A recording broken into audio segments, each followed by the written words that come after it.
na carta de Paulo aos Efésios, no capítulo 2, vamos ler alguns versículos que são bastante conhecidos do povo do Senhor. Efésios, capítulo 2, para depois irmos também ao Antigo Testamento, para desenvolvermos o nosso pensamento, também a nossa meditação da palavra do Senhor. Efésios, no capítulo 2, diz assim a palavra de Deus: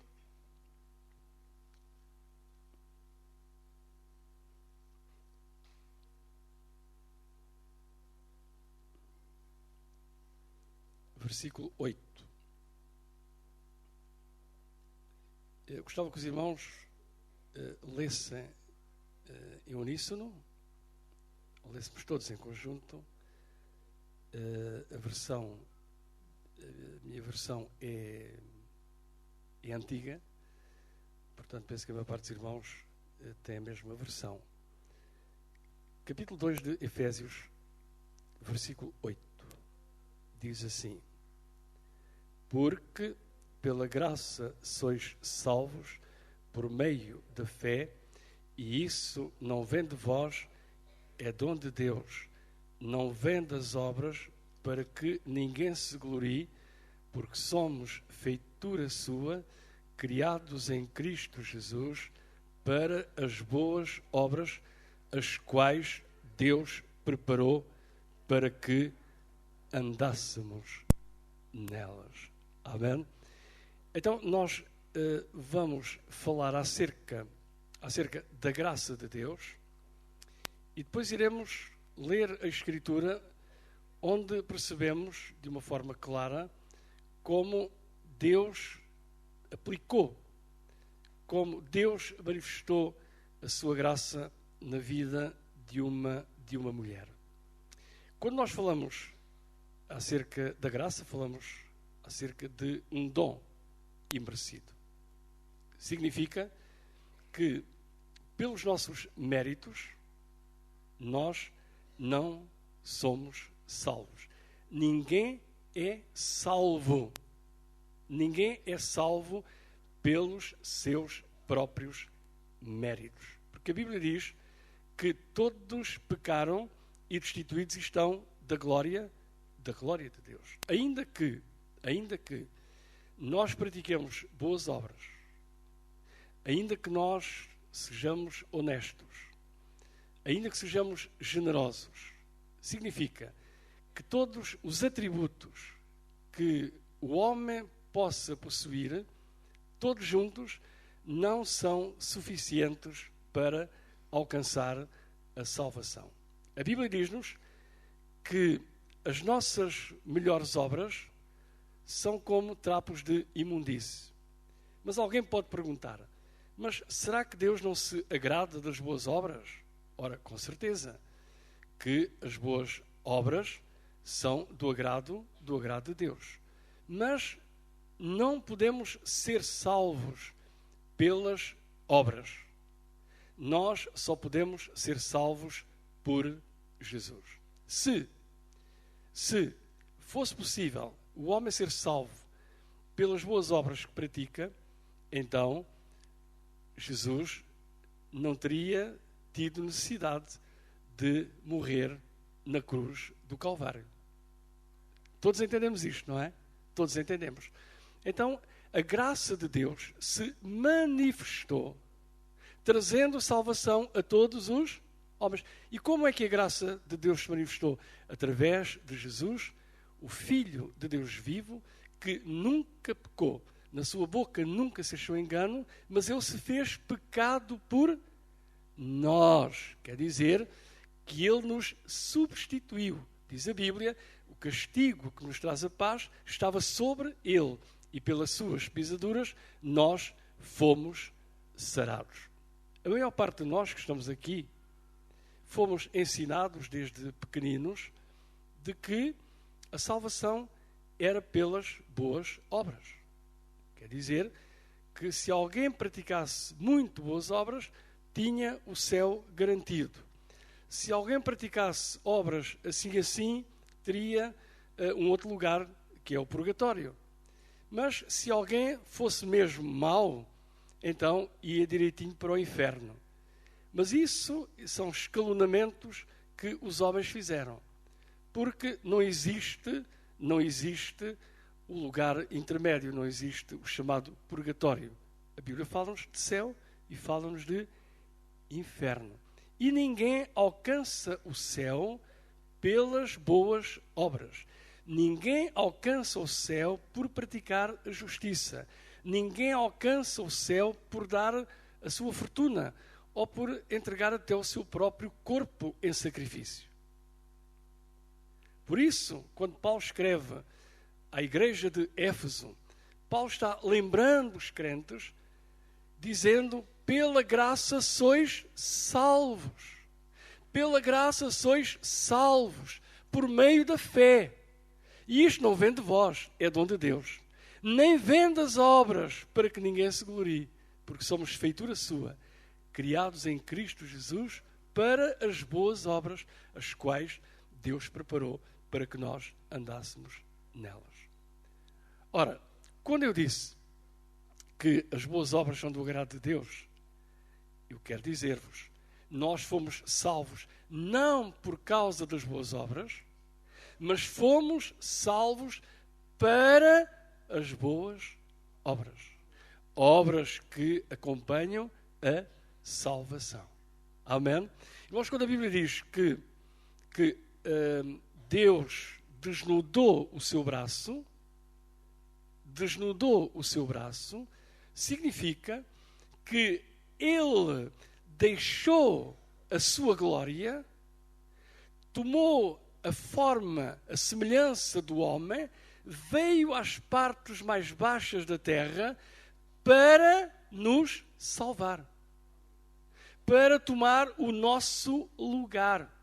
Os irmãos sabem, quando nós deixamos cair alguma coisa que é muito útil, que é muito preciosa, mesmo que seja no lodo, mesmo que seja no charco, mesmo que seja até numa sarjeta, como já me aconteceu, nós vamos lá.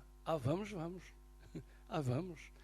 Mesmo que, enfim, tenhamos nojo, mesmo que tenhamos preconceito, e o que nós fazemos, se estivermos assim de casaco, não é? O que fazemos é tirar o casaco, arregaçar a manga, o mais que podemos, não é? E vamos mesmo lá, não é? Escarafunchar, e vamos mesmo lá mexer na imundície, até encontrarmos a joia ou aquilo que é precioso e que nós procuramos e encontramos porque nos é muito útil. Irmãos, por outras palavras, foi aquilo que Deus fez.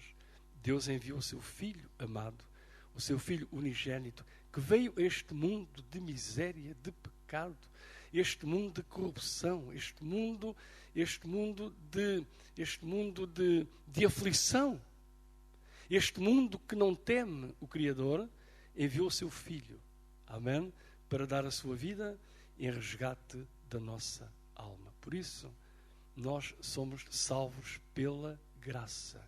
Irmãos, nenhum de nós aqui, nesta noite, era merecedor de uma tal entrega. Mas Deus nos amou. Amém? Deus amou-nos de tal maneira que enviou o seu Filho unigênito para que todo aquele que nele crê não pereça, mas tenha a vida eterna. Agora, convido os irmãos para irmos até ao Antigo Testamento. E vamos, irmãos, observar durante algum tempo a vida de uma mulher e a maneira como Deus teve compaixão, teve misericórdia dela. Podemos dizer como a graça de Deus se manifestou na vida de uma mulher. A obra grandiosa que Deus fez na vida desta mulher e como Deus promoveu a vida dela. Irmãos, Deus promoveu-nos. Sim, nós cremos no Evangelho da Prosperidade. Eu creio no Evangelho da Prosperidade. Deus fez-nos prosperar. Não nos prometeu riquezas. Não, irmãos. Não prometeu que não teríamos aflições. Também não. Não prometeu que nós não teríamos dificuldades. Também não prometeu. Mas os irmãos olhem para trás e imaginem um pouco o que teria sido a vossa vida se Jesus não vos tivesse salvo. O que teria sido a minha vida se Jesus não me tivesse salvo e não me tivesse transformado também. E eu quero dizer-vos, Deus prosperou e está a prosperar na minha vida. Amém? Nunca teria chegado até onde cheguei se eu não me tivesse convertido ao Senhor. Provavelmente, segundo a vida que eu levava antes da minha conversão, se calhar já não estava neste mundo. Mas Deus teve misericórdia de mim. Amém? Deus me salvou. Deus me tirou de um charco de lodo, do lamaçal.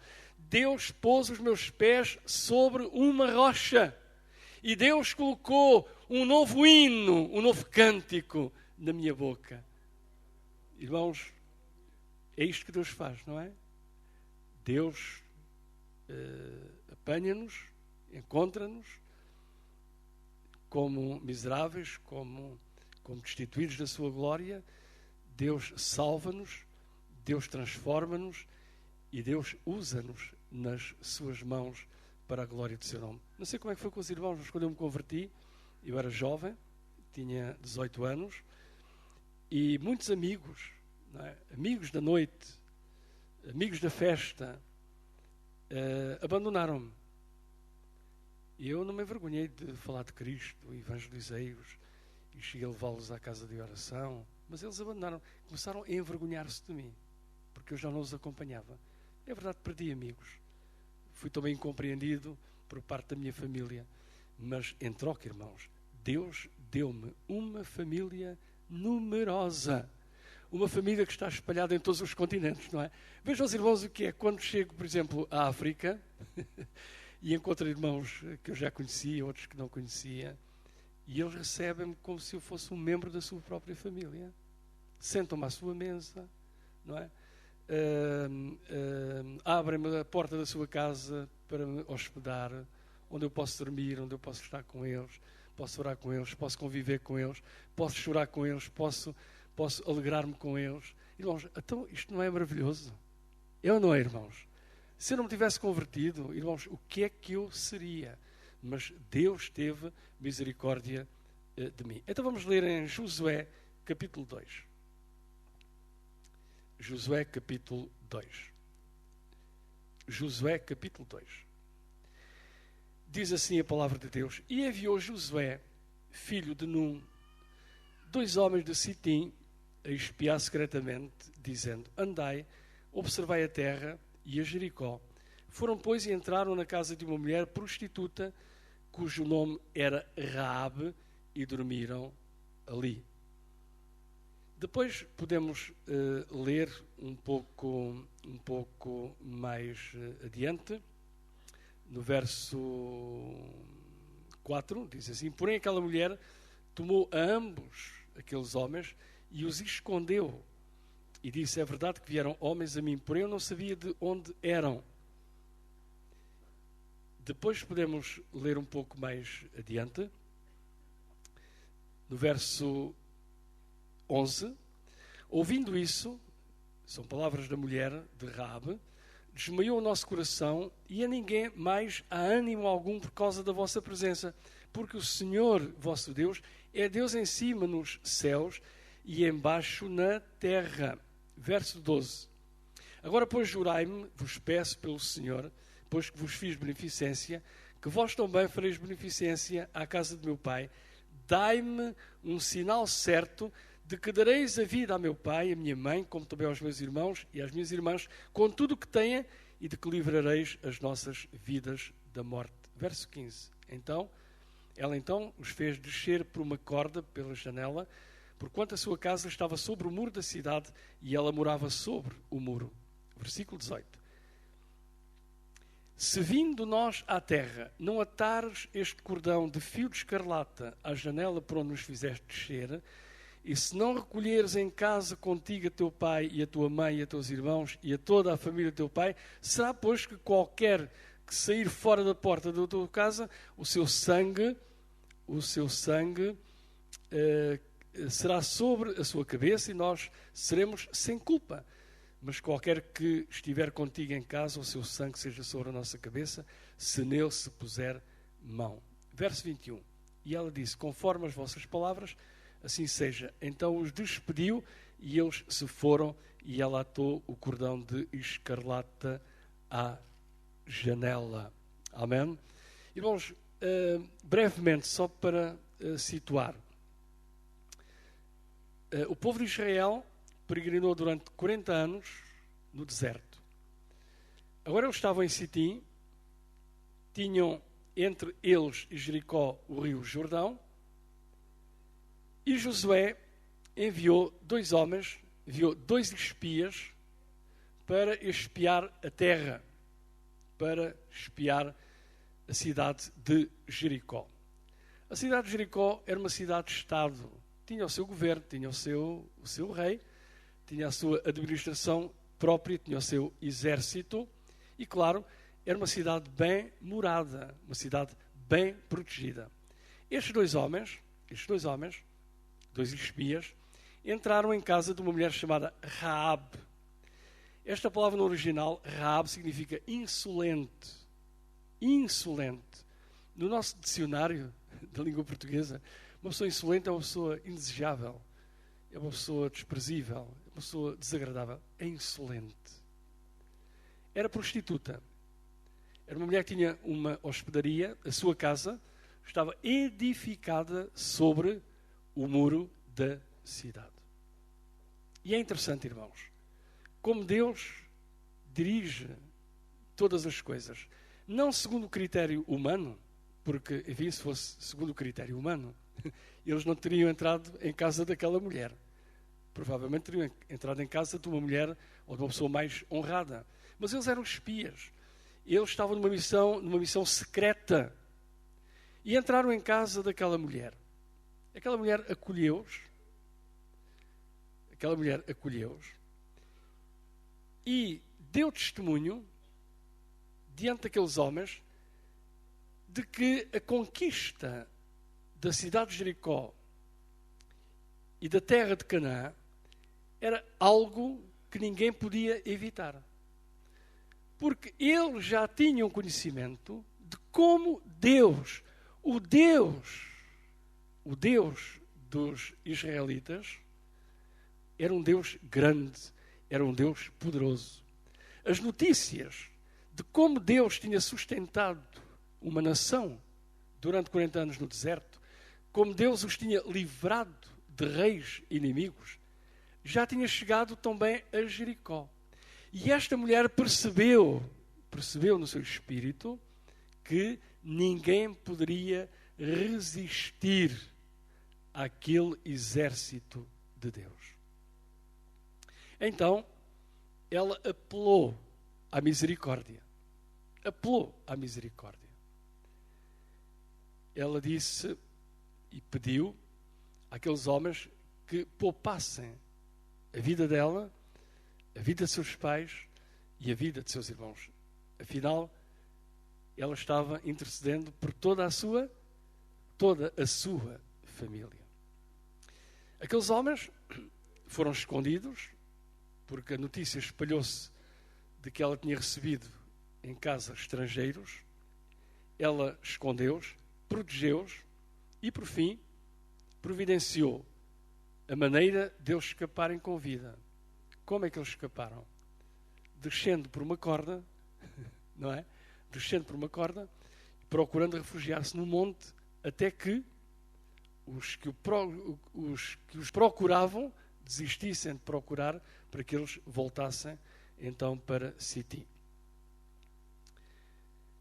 Quando esta mulher intercedeu, quando ela pediu um sinal, eles disseram: se, quando nós cercarmos e invadirmos a cidade, se tu tiveres este cordão de escarlata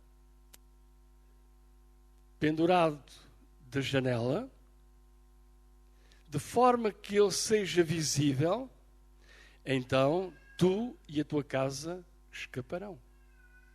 Tu e a tua casa serão salvos.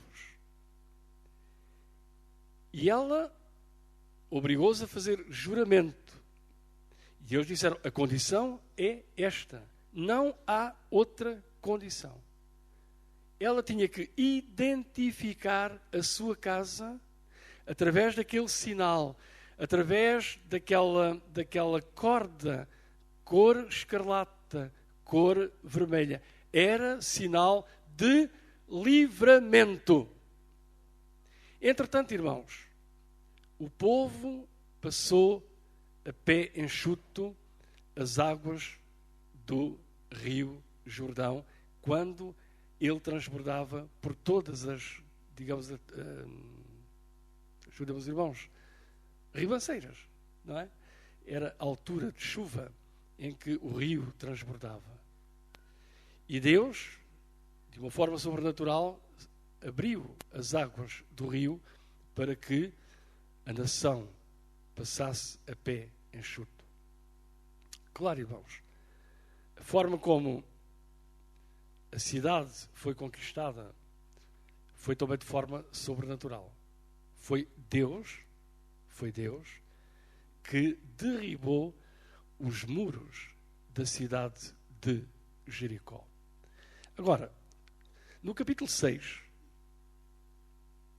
o capítulo 6, aqui, irmãos, já é quando o povo de Israel, o exército, ocupa a cidade. Diz no verso 21, e tudo quanto na cidade havia, destruíram totalmente ao fio de espada, desde o homem até à mulher, desde o menino até ao velho, até ao boi e gado, miúdo e ao jumento. Verso 22, Josué, porém, nota, irmãos, Deus é fiel à sua palavra. Deus vela pela sua palavra. Deus não é homem para que minta, nem filho do homem para que se arrependa. Então diz no verso 22, Josué, porém, disse aos dois homens, aos dois espias, entrai na casa da mulher prostituta e tirai de lá a mulher com tudo quanto tiver, como lhe tendes jurado. Então entraram os jovens, os espias, e tiraram a Raabe e a seu pai e a sua mãe e a seus irmãos, e a tudo quanto tinha, tiraram também todas as suas famílias e puseram-nas fora do arraial de Israel. Porém, a cidade e tudo quanto havia, tudo quanto havia nela, queimaram no fogo tão somente a prata e o ouro e os vasos de metal e de ferro, deram para o tesouro da casa do Senhor. Meus irmãos, quando o exército entrou, Josué lembrou a promessa que tinha sido feita pelos dois espias. E isto porquê, irmãos? Porque o fio de escarlata, aquele sinal que tinha sido colocado como condição, estava visível. Amém? Identificava o lugar onde aquela mulher vivia. E ao mesmo tempo era garantia de salvação, garantia de livramento. Ora, meus irmãos, e quem conhece minimamente as Escrituras, sabe que aquele cordão de escarlata não foi colocado ali por acaso. Aquele cordão de escarlata tem um significado muito importante, um significado muito precioso também. Como nós sabemos, 40 anos antes, quando o povo de Israel, depois de escravizado, de esmagado, de humilhado por Faraó, pelos egípcios, e quando Deus trouxe o livramento à nação, Moisés recebeu de Deus uma ordem. Tinha chegado o momento. Então era necessário imolar um cordeiro. E com o sangue do cordeiro devia colocar-se nas ombreiras, nas vergas das portas, o sinal do sangue. Porque à meia-noite iria passar o anjo da morte, e em toda a casa onde não houvesse o sinal do sangue do cordeiro que tinha sido imolado, o primogênito morria. Até no palácio, o filho primogênito de Faraó morreu. Mas em toda a casa onde estava o sinal do sangue, o anjo passou por cima. É por isso que a palavra Páscoa significa passagem ou passar por cima. Amém? Páscoa fala de livramento. O sangue fala de livramento. Irmãos, não é por acaso que aquele cordão tinha cor escarlata. Aquele sinal que a mulher pediu, dai-me um sinal. Aquele cordão de escarlata fala de livramento. Fala-nos do sangue precioso do Cordeiro. Fala-nos no sangue que muitos anos mais tarde seria derramado. Sangue de um Cordeiro inocente, de alguém que, como ovelha muda perante seus tosquiadores, não abriu a sua boca. Aquele sinal fala-nos da pessoa bendita e maravilhosa do Senhor Jesus Cristo, o nosso Salvador. Ela foi salva e foi salva toda a sua família. Mas é interessante, irmãos, que às vezes nós ficamos somente, enfim, por uma leitura superficial, uma leitura mais leve. Porque certamente nós, e é lícito perguntarmos, e o que é que aconteceu a Raabe? O que é que aconteceu à sua família? O que é que aconteceu? Os irmãos não têm curiosidade de saber o que aconteceu? Então vamos lá ver. No capítulo 6, no verso 25, diz assim. Os irmãos leiam todos comigo em voz alta. Assim, deu Josué vida à prostituta Raabe e à família de seu pai e a tudo quanto tinha, e habitou no meio de Israel até ao dia de hoje, porquanto esconderam os mensageiros que José tinha enviado a espiar a Jericó. Ora, meus irmãos, Deus faz milagres, faz ou não faz, irmãos? Deus salva o mais miserável. Será que havia alguém mais miserável do que Raabe lá em Jericó? Será que havia alguém com tanta má fama como Raabe, que até tinha um nome que significa insolente? Será que havia lá alguém mais desprezível? Mas, irmãos, foi esta mulher que Deus escolheu. Foi a Raabe que Deus escolheu. Agora diz a Bíblia que ela foi integrada no seio do povo de Deus. Foi adotada. Irmãos, e o que é que aconteceu connosco também? A Bíblia diz-nos que nós, que antes estávamos longe, já pelo sangue de Cristo, cá está, pelo sangue, o sangue da reconciliação, chegamos perto. Nós tornamo-nos participantes da natureza divina. Nós éramos somente criaturas, agora, por Cristo, somos filhos de Deus. Herdeiros de Deus, co-herdeiros com Cristo. Vejam, irmãos, o milagre que Deus fez na nossa vida. Tirou-nos daquele charco de lodo, daquela miséria que nós vivíamos. Muitos de nós, certamente, pessoas honradas, honestas, com vidas limpas, mas sem paz, sem Deus, sem salvação, agarrados a uma religião vã que não dá esperança, longe de Deus.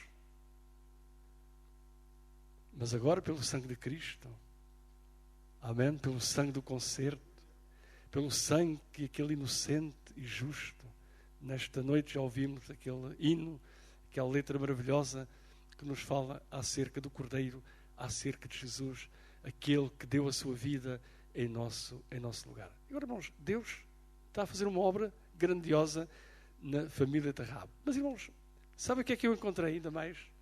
em relação a Raabe. Os irmãos querem ler comigo? Vamos lá a Mateus, capítulo 1, e vamos concluir. Mateus 1. Mateus, capítulo 1. Os irmãos nunca deixem de ler as genealogias. Parece uma leitura muito, muito maçadora. O saudoso pastor Hipólito dizia que a genealogia era uma forma de exercitarmos a nossa paciência, não é? Os irmãos já começaram a ler genealogias e ficam logo, nem chegam ao meio, não é? Porque, enfim, ficamos ali à volta daqueles nomes, daquelas famílias, mas, irmãos, não estão cá por acaso. Os irmãos entendem? Não estão cá por acaso. Isto também significa que cada nome está registado diante de Deus. Então, Mateus capítulo 1, aqui, irmãos, nesta genealogia, geração de Jesus Cristo, filho de Davi, filho de Abraão, etc., diz assim, no verso 4, para abreviarmos, Arão gerou Aminadab, Aminadab gerou a Naasson, e Naasson gerou a Salmão. Os irmãos, com paciência, na vossa pesquisa, os irmãos vão ver que este Salmão é um príncipe da tribo de Judá. Eu sublinho, da tribo de Judá. É um príncipe da tribo de Judá. E a Bíblia diz que a salvação vem dos judeus. E Jesus era da tribo de Judá, da tribo de David. Agora vejam, irmãos, este Salmão, que é príncipe da tribo de Judá, verso 5. E Salmão gerou de Raabe. O que é que significa? Que este príncipe casou com aquela mulher que tinha sido prostituta. Os irmãos estão a entender? Casou com Raabe. E desta união nasceu Boaz. E Boaz casou com Rute, que era uma moabita. Veja, com Rute, moabita. E mais. Gerou de Rute Obed, e Obed gerou Jessé. E Jessé gerou ao rei Davi, e o rei Davi gerou Salomão, da que foi mulher de Urias. E agora, se os irmãos continuarem, os irmãos vão ver que Raabe foi integrada na tribo de Judá. E mais, faz parte da linhagem real. Da linhagem real, irmãos. Veja como Deus tira uma mulher do charco, da miséria, e a levanta até uma posição de realeza. E o que é que Deus fez connosco, irmãos? Nós não pertencemos também à realeza? Pertencemos ou não? Pertencemos ou não? Reis e sacerdotes. Irmãos, Deus fez um milagre grande na nossa vida. Nós não temos razão nenhuma, irmãos, para andar aí cabisbaixos, nem para termos acanhamento ou vergonha de confessarmos a nossa fé, a nossa confiança naquele que é o Senhor Todo-Poderoso, que é o Senhor dos Senhores, o Rei dos Reis, aquele que já reina em nosso coração. O reino de Deus já está no nosso coração, irmãos. Nós somos súbditos do reino. Não somos um povo qualquer. Não, irmãos. Não. Nós somos filhos do Deus vivo, do Deus Todo-Poderoso. Veja, irmãos, o que Deus fez com esta mulher. Que coisa maravilhosa, não é? E note, aquilo que Deus quer fazer consigo também, que ainda não abraçou a fé, ainda não aceitou Jesus, ainda não lhe confessou os seus pecados, ainda não creu nele como seu Salvador, único, verdadeiro e suficiente Salvador. Nesta noite, faça a maior de todas as decisões.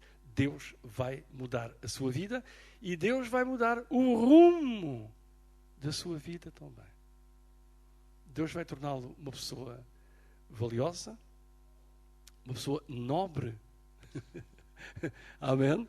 Deus irá fazer de si alguém útil, alguém que pode servir o rei, alguém que pode levantar bem alto o nome do Senhor Jesus Cristo. É pelo sangue de Jesus que nós fomos resgatados. Diz Pedro que nós fomos resgatados da nossa vã maneira de viver que por tradição recebemos dos nossos pais, não com prata, nem com ouro, nem com pedras preciosas, mas com o sangue de Jesus Cristo, como o sangue de um cordeiro imaculado e incontaminado. Aquele sangue que foi vertido, não foi vertido em vão. Amém?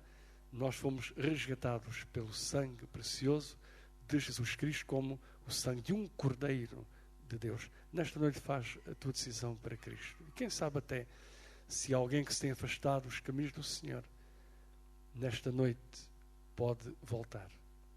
Deus está a dar uma oportunidade de regresso à casa do Pai, à comunhão da igreja. Amém? Louvado seja o Senhor. Deus vos abençoe ricamente, irmãos, e até uma próxima oportunidade, se Jesus não vier entretanto, não é? Se Jesus vier, então vamos encontrar-nos todos lá na glória, na presença do Senhor. Amém. Nós estamos gratos a Deus pela sua palavra. Amém. Nós amamos a palavra de Deus. Amém. Glória a Deus.